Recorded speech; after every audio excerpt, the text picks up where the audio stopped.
1997 ফিলাডেলফিয়াতে এক ল্যাটিন নেবারহুডে একটি দোতলা বাসায় আগুন ধরে যায়। উপরের তলায় ঠিক ওই টাইমে ওই বাসাতে যারা থাকতো তাদের নিউবর্ন বেবি, মাত্র 10 দিন বয়স, সে ওই মুহূর্তে উপরে ছিল। বাচ্চার যে মা, সে অবভিয়াসলি বাচ্চাকে বাঁচাইতে যায়, কিন্তু আগুন এতটা ছড়ায় পড়ছিল সে তাও ট্রাই করতে থাকে, কিন্তু সেই রুমে সে তার বাচ্চাকে খুঁজে পায় না। ফায়ার ফাইটার টিম আসে, মেডিকেল টিম আসে, ফরেন্সিক টিম আসে, অনেক খোঁজা হয়, কিন্তু বাচ্চার কোনো ট্রেস পাওয়া যায় না। শেষমেশ তারা ডিসাইড করে যে বাচ্চাটাকে ডেড ঘোষণা করবে, কারণ বাচ্চার কোনো ট্রেস পাওয়া যায়নি, আর ওই রকম আগুনে ইউজুয়ালি এত ছোট বাচ্চার ট্রেস পাওয়ার কথা না। ওই ঘটনার অনেক দিন হয়ে যায়। 2004-এ সেই বাচ্চার মা একটা বার্থডে পার্টি অ্যাটেন্ড করে, আর ওই বার্থডে পার্টিতে অনেক বাচ্চা কাচ্চা ছিল, আর ওনার একটা পার্টিকুলার মেয়ের দিকে নজর যায়। তার কাছে কেন জানি মনে হচ্ছিল যে এটাই তার মেয়ে, দেখতেও এরকম। মহিলাটা অনেক ডিটারমাইন্ড ছিল যে এটাই তার বাচ্চা। লাস কুয়েভাস এবং পেদ্রো ভেরা, এই ম্যারিড কাপলটা ফিলাডেলফিয়ার ল্যাটিন নেবারহুডে থাকতো। ইনাদের একটা দোতলা বাসা ছিল। ইনারা একটা ছোট একটা বাসায় থাকতো, বাট বাসাটা দোতলা। লাজ উনি হাউসওয়াইফ ছিলেন, আর পেদ্রো মেকানিক ছিলেন। মেকানিকের কাজ করে পেদ্রো যা পেত ওটা দিয়ে হার্ডলি তাদের ফ্যামিলি চলতো। However they were a very happy family. তাদের 2টা ছেলে আছে, একজনের বয়স 4 বছর, একজনের বয়স 5। কিন্তু ডিসেম্বরের 5 তারিখ 1997-এ তাদের ফ্যামিলিতে আরেকজন নতুন মেম্বার আসে। লাজ জন্ম দেয় তাদের মেয়ে বাচ্চাকে, অ্যান্ড অবভিয়াসলি তখন নিউবর্ন, তার উপরে বাসার সব থেকে ছোট, সো সব অ্যাটেনশন ওই পাইতো। অ্যান্ড ইউজুয়ালি বাসায় যখন কোনো নতুন বাচ্চা জন্ম নেয়, রিলেটিভরা দেখতে আসে, ফ্রেন্ডসরা দেখতে আসে। আর লাস অ্যান্ড পেদ্রো দুইজনেরই রিলেটিভদের বাসা অনেক কাছে ছিল, সো অলমোস্ট ডেলি বেসিস তাদের যাওয়া আসা হতো। লাজের সাইডেরও ফ্যামিলির লোক আসতো, পেদ্রোর সাইডেরও ফ্যামিলির লোক আসতো। সো এরকম যাওয়া আসার মধ্যে একদিন পেদ্রোর ফ্যামিলির সাইডে একজন রিলেটিভ আসে, ক্যারোলিন কারেয়া।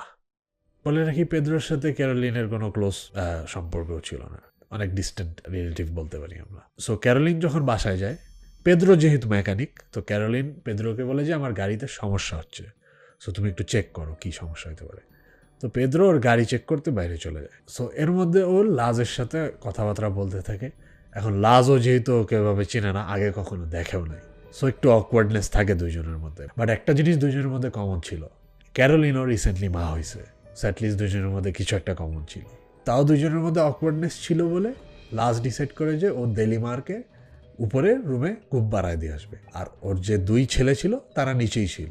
সো ও যখন দেলিমাকে উপরে দিয়ে নিচে আসে, ও এমনি টুকটাক কাজ করতে থাকে বাসা বাড়ির, দেন গল্প করতে থাকে, ওর অত খেয়াল থাকে না ওইদিকে। সো একটা পর্যায়ে গিয়ে এরকম হয় কি, ক্যারোলিন হন্তদন্ত হয়ে বাসা থেকে কেনজানি বের হয়ে যায়। সো লাজের কাছে একটু উইয়ার্ড লাগে, বাট দেন ও এত অ্যাটেনশন দেয় নাই, কারণ ও একটু বিজি ছিল বাসার কাজ নিয়ে। সো ক্যারোলিন কিছুক্ষণ পর আবার ফেরত আসে, এসে বলে সে নাকি পার্স ভুলে গেছে উপরের তলায়। আচ্ছা ঠিক আছে, লাজ যেহেতু কাজ করতেছিল ও এত কিছু খেয়ালও করে নাই, বলছে আচ্ছা ঠিক আছে যাও নিয়ে আসো। তো ক্যারোলিন উপরে গিয়ে তার পার্স নিয়ে চলেও গেল। আচ্ছা ঠিক আছে গেল। কিছুক্ষণ পর হঠাৎ করে লাজের এরকম মনে হয় যে কেমন যেন একটা সাউন্ড আসতেছে উপরের তলা থেকে। সো ও কিউরিয়াস হয়ে উপরে যায়। ততক্ষণে বলে রাখি, ওর যে 2 ছেলে ছিল ওরাও উপরে চলে গেছিল, ওদেরও বেডরুম উপরে। সো ও উপরে যখন যাইতে থাকে, যাওয়ার টাইমে ওর নাকে একটা স্মেল আসে। ওই স্মেলটা অনেকটা পোড়া পোড়া, তার পুড়লে যেরকম একটা স্মেল হয় এরকম। তো উপরে গিয়ে দেখে দেলিমার রুমে আগুন। এখন অবভিয়াসলি ওর সবার আগে মাথায় আসে যে আমার বাচ্চা কোথায়, বাট বাই দ্য টাইম ও উপরে যায়, ওর রুমে অলমোস্ট আগুন ধরেই গেছিল। সো ওইখানে গিয়ে কিছু দেখাও যাচ্ছিল না ঠিক মতন, আরো কিছু করতেও পারতেছিল না। ও খালি ওর বাচ্চাকে খুঁজতেছে, ওর বাচ্চার কোনো ট্রেস পাওয়া যাচ্ছে না। যেই ক্রেডেলে ওর বাচ্চাকে রেখে আসছিল ওইখানে ও নাই, আর জানলা খোলা। উইয়ার্ড, কারণ তখন উইন্টার ছিল, অ্যান্ড অবভিয়াসলি উইন্টারে ওর বাচ্চার রুমের জানলা খুলে রাখবে না। বাট এরপর ও আর আগাইতে পারে না, কারণ আগুন এমন পর্যায়ে চলে গেছিল যে ওর মানে ভিতরে আর থাকা পসিবল ছিল না। ইভেন তো সে ট্রাই করছে, কারণ তার বাচ্চা খুঁজে পাচ্ছে না, অবভিয়াসলি সে ট্রাই করবে। আর she was actually able to save her sons as well. আর তার নিজেরও একটু হাতে আর চুল টুল একটু পুড়ে যায়। আর তার যে নেবার্স থাকে তারাও হেল্প করার চেষ্টা করে। তারা যখন দেখে আগুন ধরছে তারা ভিতরে আসে, ভিতরে এসে দেখে যে অলরেডি অনেকখানি আগুন ছড়ায় গেছে। সো লাস্ট বাইরে আসে তার 2 ছেলের সাথে। এখন সে বের হয়ে কাঁদতেছে, তার বাচ্চা কই, তার বাচ্চা কই, তার বাচ্চা কই, এভাবে করে কাঁদতেছে। তো এটার কিছুক্ষণ পর পেদ্রো তখন চলে আসে, কারণ ও তখন বাইরে ছিল, গাড়ির কাজ করতেছিল। এখন ফায়ার ফাইটার্সরা আসে, এসে 14 মিনিটের মধ্যে অ্যারাউন্ড আগুন নিভায় ফেলে। সো এখন ফায়ার ফাইটাররা আগুন নিভানোর পর অবভিয়াসলি তারা চেক করবে যে আগুনটা কিভাবে ধরলো বা কি হইলো। সো তারা গিয়ে ভিতরে চেক করে। সো গিয়ে তারা এতটুকু বুঝতে পারে যে আগুনটা ধরছে বিকজ অফ স্পেস হিটার। আর স্পেস হিটার তখন এক্সটেনশন কোড দিয়ে লাগানো ছিল, আর এটা অনেক কমন ওয়ে অফ আগুন ধরা, যেটা ইউজুয়ালি স্পেস হিটার বা ইউজুয়ালি এক্সটেনশন কর্ড দ্বারা সম্ভব। সো এটা তাদের কাছে কোনো ম্যাল প্র্যাকটিসও মনে হয় নাই বা কোনো আর্সন যেটাকে বলে এরকম কোনো কিছু মনে হয়নি। বাট এখন মেন কথা হচ্ছে দেলিমা কোথায়, ওকে তো পাওয়া যাচ্ছে না। ফায়ার ফাইটাররা অনেক সার্চ করে, দেন ফরেন্সিক টিম আসে, মেডিকেল টিম আসে, তারা সার্চ করে, কিচ্ছু পায় না। মাঝখানে একটা ইয়ালো টাইপ একটা বডি শেপ টাইপ কিছু পাওয়া গেছিল, বাট দেন দেখা গেছে যে না, ওটা খালি ম্যাট্রেসের একটা পার্ট, বাট এমনি কোনো হিউম্যান ট্রেস নাই। সো এরপরে আরেকটা টিম আসে, তারাও ট্রাই করে বের করার যে কই গেল মেয়েটা, বাট ডেলিমার কোনো খবর নেই। শেষমেশ তারা ডিসাইড করে যে শি ইজ নো মোর, আর তার কোনো ট্রেস পাওয়া যাচ্ছে না because she is only 10 days old। আর এরকম আগুনে মানে মানুষের কোনো কিছু পাওয়া, তাও বা এত ছোট একটা মানুষের সম্ভব না। সো এটার পর তারা কেস ক্লোজ করে দেয়। এখন অবভিয়াসলি লাজ অ্যান্ড পেদ্রো, স্পেশালি লাজ, সে যেহেতু মা, সে অবভিয়াসলি এটা বিশ্বাস করতে চাইতেছিল না যে তার মেয়ে এখন আর নেই। তার কাছে মনে হচ্ছে যে তার মেয়ে ভিতরে ছিল না, কেউ তাকে নিয়ে গেছে, কারণ ক্রেডেলে তার মেয়ে ছিল না, আর তার মেয়ে এত বড় হয় নাই যে ওখান থেকে উঠে পালাইতে পারবে, তার উপরে জানলা খোলা ছিল। সো এরকম দিন যায়, সপ্তাহ যায়, মাস যায়, ইয়ার্স যায়। তো তারা নতুন জায়গায় শিফট হয়। ঠিক এটার 2 বছর পর তাদের আরেকটা বাচ্চা জন্ম হয়, আরেকটা ছেলে জন্ম হয়। তো তাদের লাইফ এভাবেই যেতে থাকে। তো একদিন পেদ্রো করে কি, সে একটা বেবি শাওয়ারের ইনভিটেশন পায়, আর ওই বেবি শাওয়ারটাও তাদের রিলেটিভ সাইডেরই কারো একজনের ছিল। ও যখন যায়, সো ক্যারোলিনেরও একটা মেয়ে থাকে, ওর নাম হচ্ছে আলিয়া হার্নান্ডেজ। সো পেদ্রো যখন ওর মেয়েকে দেখে, ওর কাছে কেন জানি মনে হয় এটা দেলিমার, বাট ও বেশি পাত্তা দেয় না। ওর কাছে মনে হচ্ছে আচ্ছা, I have lost my daughter, আর ও বেঁচে থাকলে এরকম এজেরই হইতো। বাট ও এটা বেশি চিন্তা করে নাই। বাট ও বাসায় গিয়ে এটা লাসকে জানায়। এখন লাস তো এখনো হোপ ছাড়ে নাই, তোর কাছে মনে হচ্ছে যে এটা ওরই মেয়ে। ইভেন ও পেদ্রোর কাছে টাকাও চায় যেন প্রাইভেট ইনভেস্টিগেটর হায়ার করতে পারে, বাট অবভিয়াসলি পেদ্রোর কাছে এত টাকা নেই যে তারা প্রাইভেট ইনভেস্টিগেটর হায়ার করতে পারে। সো এরপর কি হয়, লাজ অনেক মেন্টালি ডিস্টার্বড থাকে, ও ডিপ্রেশনে চলে যায়। আর এরকম ডিপ্রেশনের কারণেই দুইজনের মধ্যে ডিস্টেন্স হওয়া শুরু করে। দেন একটা পর্যায়ে গিয়ে পেদ্রো অ্যান্ড লাজের ডিভোর্স হয়ে যায়। সো লাজের এরকমই দিনকাল চলতে থাকে। সো একদিন লাজ একটা বার্থডে পার্টিতে ইনভাইটেড হয়, আর মজার ব্যাপার হচ্ছে এই বার্থডে পার্টিটা হচ্ছে পেদ্রোর বোন দ্বারা organised for her granddaughter. So এখানে যায়। সো অবভিয়াসলি এটা যখন পেদ্রোর রিলেটিভ সাইডের একটা ফাংশন, ক্যারোলিনও এখানে থাকে, অ্যান্ড ক্যারোলিনের সাথে থাকে আলিয়া। সো আলিয়া অন্য বাচ্চাদের সাথে খেলতে থাকে। ঠিক তখনই লাজের চোখ পড়ে আলিয়ার দিকে। তার কাছে মনে হয় যে এটাই আমার মেয়ে। Even facial expression just like her brothers. And থাকে না ভিতর দিয়ে যে বলে যে yes this is the one I am searching for, তার কাছে ভিতর দিয়ে মনে হয়েছে যে yes this is my daughter. So লাজের কাছে এটা অনেক সন্দেহ লাগে। অ্যান্ড মজার ব্যাপার বলে রাখি, লাজ আবার রিসেন্টলি CSI নামে একটা ক্রাইম শো দেখতো। সো সে ভালো করেই জানতো যে ডিএনএ টেস্ট ছাড়া প্রমাণ করা সম্ভব না। সো সে করে কি, আলেয়াকে ডাকে যে তোমার চুলে বাবল গাম লেগে আছে, বাট আসলে ও ডাকছিল ওর চুলের স্যাম্পল নেওয়ার জন্য। সো লুকায় ওর চুল কয়টা হাতে নিয়ে নেয়, হাতে নিয়ে লুকায় ফেলে। এখন অবভিয়াসলি ডিএনএ টেস্টিং অনেক এক্সপেন্সিভ একটা প্রসিজার, অ্যান্ড ওর কাছে এত টাকা নেই। But she somehow convinced some representatives যে এটা ইনভেস্টিগেশনকে অনেক হেল্প করবে আগায় নিতে। সো অনেক কষ্ট করে কনভিন্স করে সে ডিএনএ টেস্ট করায়। ডিএনএ টেস্টে আসে যে ইয়েস, আলেয়াই অ্যাকচুয়ালি দেলিমা ভেরা। অ্যান্ড দেন এখান থেকে ইনভেস্টিগেশন ফার্দার আগায়, অ্যান্ড দেন আসল কাহিনী জানা যায়। ক্যারোলিনের প্রিভিয়াস রিলেশনস থেকে 3টা বাচ্চা ছিল, but some for reason she had to get sterilised. So এখন যে ক্যারোলিনের নতুন বয়ফ্রেন্ড থাকে আন্দ্রে, সে চাচ্ছিল যে to have kids, and obviously এটা সম্ভব না because she has been sterilised. So Caroline তখন করে কি, সবাইকে ডিস্টেন্স করে দেয়। সো ক্যারোলিনের যে বাসা, সে ওখানে বলছে যে she is 8 months pregnant, even though it's not possible. Obviously ও এটা বেশি দিন লুকায় রাখতে পারবে না। সো ও যেদিন পেদ্রো অ্যান্ড লাজের বাসায় যায়, অ্যান্ড দেন ও পেদ্রোকে বলে যে আমার গাড়িতে সমস্যা আছে। সো পেদ্রো তখন বাইরে চলে যায়। সো পুরাটা টাইম ও তখন লাজের সাথে বাসায় ছিল, আর ঠিক ওই টাইমেই ওই প্ল্যানটা প্লট করে যে আমি এটা করবো। এখানে একটা ইন্টারেস্টিং ফ্যাক্ট বলে রাখি, Caroline actually has a disease which is known as pseudocyesis, where your body believes that you are pregnant, but you're actually not. You even feel like a pregnant woman, but you're actually not.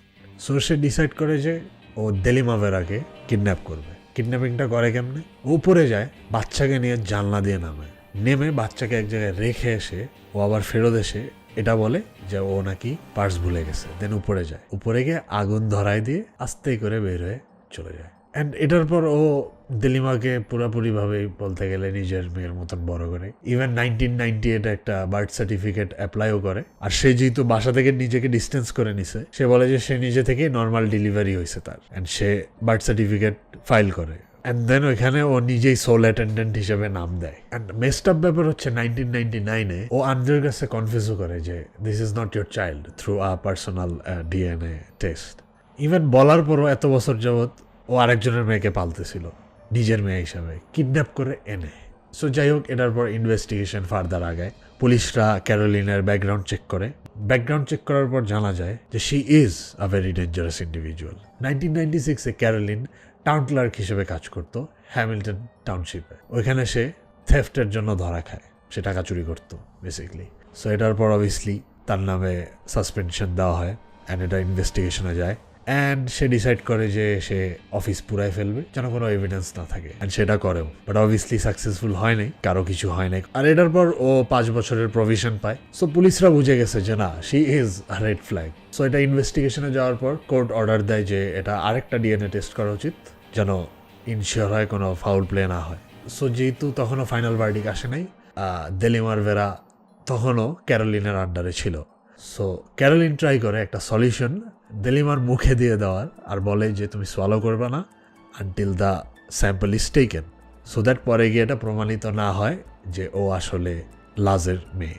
But she field.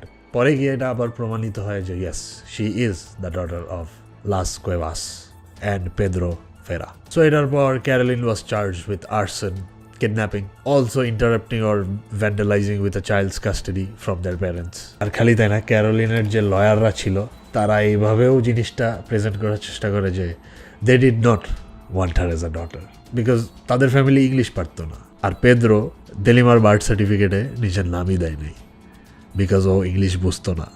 So যখন paper work দেখছে ওর কাছে জিনিসটা একটু weird লাগছে যে I don't know all of this staff, আমার কাছে এটা আননোন, সো আমি সাইন করবো না। সো ওর নাম অ্যাডই করে নাই বার্থ সার্টিফিকেটে। তো ওরা বেসিকলি এইটাকেই একটা প্রুফ হিসাবে ইউজ করতেছিল যে ওরা চায় না দেলিমারকে, বাট স্টিল ডিএনএ ম্যাচ করার কারণে they got the custody. So mainly কেসটা চলে 2005-এ, শেষ হয় 2006-এ। ইভেনচুয়ালি কোর্ট অর্ডার দেয় দেলিমাকে ফেরত দেওয়া হবে লাজের কাছে। বাট অবভিয়াসলি এইসব সেন্সিটিভ কেস যখন কোর্টে যায়, usually the child is provided with psychologist, and সাইকোলজিস্টরা বলছে যে এখন এটা করলে দেলিমার মেন্টালি ক্ষতি হতে পারে, কারণ ও অনেক ছোট ছিল, ওর কাছে ক্যারোলিনই ওর মা। সো এখন যদি হঠাৎ করে ওকে বলা হয় তাইলে এটা ওর জন্য একটু ট্রমাটাইজিং হতে পারে। বাট দেন চাইল্ড থেরাপিস্ট দ্বারা এটা ওকে বোঝানো হয়, অ্যান্ড দেন এইসবের পর Luz finally gets the custody of her daughter. And যখন দেলিমার ওর মার সাথে দেখা করে, সো সে অ্যাকচুয়ালি লুকায় থাকে, তার মা যখন ভিতরে ডেকে শি ওয়াজ লাইক বু। তো at that moment Luz started to cry and she was like যে who are you, and she was like, I am your daughter. So I guess that's a wholesome ending to the story. আর সব থেকে best part হচ্ছে যে দেলিমার নিজে অনেক খুশি ছিল, এরকম না যে হঠাৎ করে একজনের সাথে দেখা করতেছি যে শি ইজ নট কমফোর্টেবল, এরকম কিছু না। And then legal সব কিছু হ্যান্ডেল করার পর Caroline gets a 9-year sentence on a minimum and maximum 32 years, 32 to 35 years এরকম কিছু একটা ছিল। And then in 2013 she was released on payroll. আর ক্যারোলিনের এখন লাজ অথবা ডেলিমার সাথে কোনো ধরনের কমিউনিকেশন ব্যান করে দেওয়া হয়েছে। এখনও কই আছে কোনো আপডেট নেই। আর বলে রাখি, দেলিমার বাবার উপরে সন্দেহ করা হয়েছিল কারণ ও বাইরে চলে গেছিল, অ্যান্ড তার উপরে যেহেতু বার্থ সার্টিফিকেটে নাম লেখে নাই, so people were making theories like oh the dad is involved, but ওরকম কোনো এভিডেন্স পাওয়া যায়নি। তার উপরে দেলিমার যে বাবা মা আছে তারা স্টেটকে সু করার ট্রাই করছে, বিকজ তাদের ইনভেস্টিগেশন ঠিক হয় নাই। কারণ পরে একটা টেস্ট করা হয়েছিল, ওইখানে দেখা গেছে যে অ্যানিম্যাল বোনস ইউজ করে আগুন ধরিয়ে একটা টেস্ট করা হয়েছিল যে কোনো ট্রেস পাওয়া যায় নাকি। পরে অনেকক্ষণ অনেক হাই হিটে আগুনের পরও ওই বোনসগুলো পাওয়া যায়। হ্যাঁ, অবভিয়াসলি দেলিমার কিডন্যাপড হয়েছিল, এটা মেইন কারণ। বাট যেহেতু ওরা কনক্লুশন করছে এটা যে আগুনের কারণে হয়তো দেলিমারের কোনো ট্রেস পাওয়া যাচ্ছে না, so that shows how much how careless they were.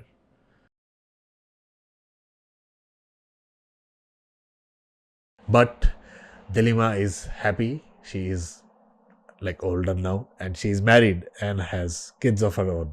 And আমি যখন এই কেসটা নিয়ে পড়তেছিলাম, like the first thing that came was Delima's Instagram. So I was like, okay, I guess that's a happy ending. Or Instagram অনেক সুন্দর সুন্দর couple pictures দিয়ে ভরা. So I was like, okay, so what's wrong here? Then obviously story পড়ার পর বুঝছি যে okay, it's a happy ending. So that was it. This was my first crime documentary. Hit the like button, like করো, press the subscribe button, comment down below, share the video, do whatever the heck you wanna do, but don't trouble your mother. See you on the next video.